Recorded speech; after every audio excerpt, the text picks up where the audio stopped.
Today I want to go over basic stances with blocks and how we actually join them both together. So if you're ready, let's get started. The forward stance at Kubi with the high block, Olgul Makki.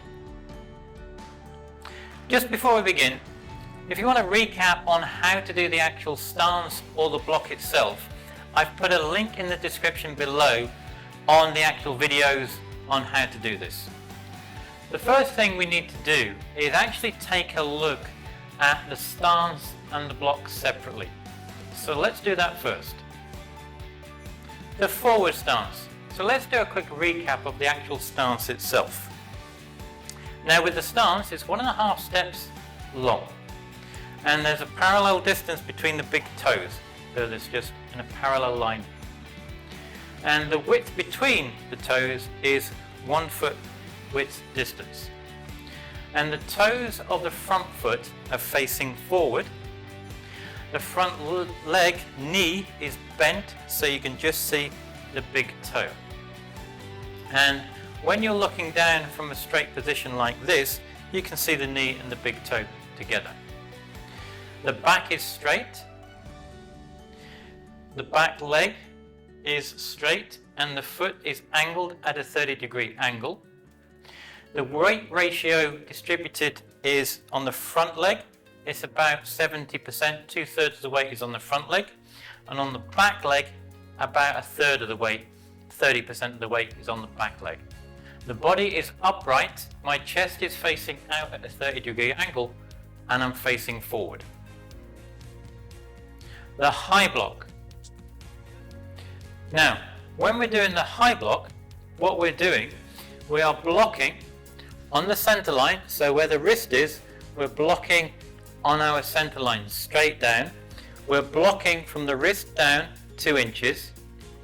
Also at the same time, we are 1 fist distance out from our forehead to where the block is, and we're blocking at an angle.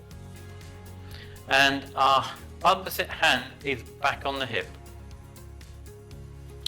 We now have the stance, and we also now know the actual block itself. So what we now need to do, we actually now need to join them together. The best way to do this is when we're first learning to join the moves together in a continuous movement. It's always best to learn it to start with as a 1-step move first. And then once you've learned it as a 1-step move, you can then progress and go on to the continuous movement after that. Now, so what is a 1-step move?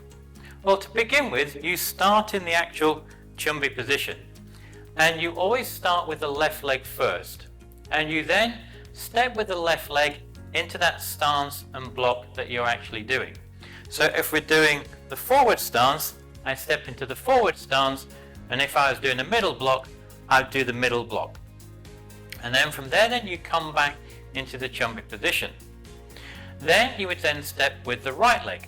So if I'm doing, as I said, the forward stance, I would step out into the forward stance. I would then do the middle block. And then from there, then I would step back to the chumbi position. And then I would go to the left side again. And back. And then the right side again and back. And all you're doing is continually doing the left side, right side, with whatever the stance and block that you're practicing at that time. And then once you're comfortable with that actual technique, then you would then progress to the actual continuous movement of the technique. And all you're doing then is, again, you're starting in the chumbi position, and you're just then walking up the actual room itself. So we're blocking, and in the stance, and this time maybe it's a low block, but then you're coming forwards, and you're just continually moving forwards with the actual block itself. And all you then do is you walk up and down the room to get used to the actual technique itself. So let's start by learning the stance and the block together. The 1-step with the forward stance and the high block. To start with, we start in the chumbi position. And we start by first moving the actual left leg first, and we're going to be stepping out with the actual stance and the block at the same time. Now from there then, you then pause for a second, check the stance and check the block that you're doing it correctly, and then from there then you step back up into the chumbi position. Now this time we're going to step out with the actual right leg, and we're stepping out again with the stance and the block. And then you pause for a second, check the stance, make sure it's correct, check the block to make sure you're blocking correctly, and then you step back into the chumbi position. And then we do the left side again. And then we step back up. And then you do the right side. And then you continue to the left side and the right side. And you keep doing this until you are then comfortable with the actual movements of the stance and the block together. Now the next part we need to do is then add in the Ki Hap, because it's the actual Ki Hap that brings in the actual power where everything is strong and tense. And this is what finishes the actual block itself and makes it work.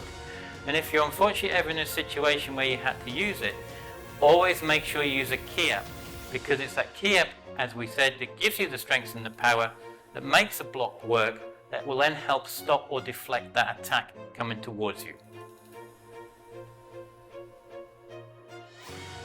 Hey! Hey! Hey! Hey!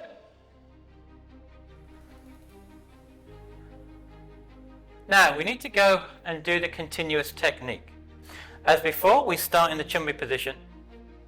We're going to start and step with the left leg first, and we step it with the block and the stance at the same time.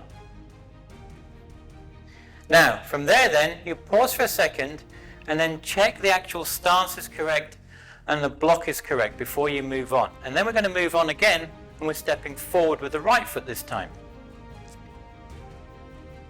Now again, you pause for that second, you check the stance and you check the block to make sure it's been done correctly. And then this time we're moving forward with the left leg.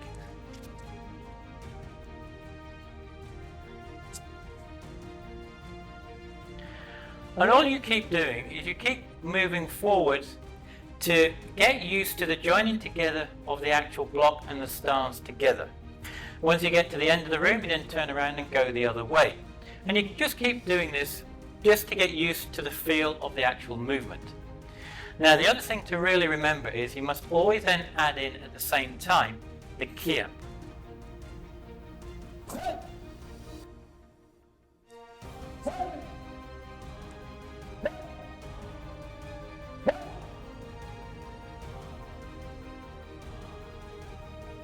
And that is a forward stance with the high block. Now, once you've got to the end of the mat, or if you're practicing at home, maybe in your room, what you then need to do, you need to turn around and go back the other way. So how do you do that? Well, I've made a video on how you learn and practice it, and I've put a link in the description below so you can go and check it out. Now, below in this bottom left hand corner, or maybe somewhere in the top, is the next video on stances and blocks. So you can go and learn and keep practicing them for yourself. As always, until the next time, Gam Sa Hae Ni.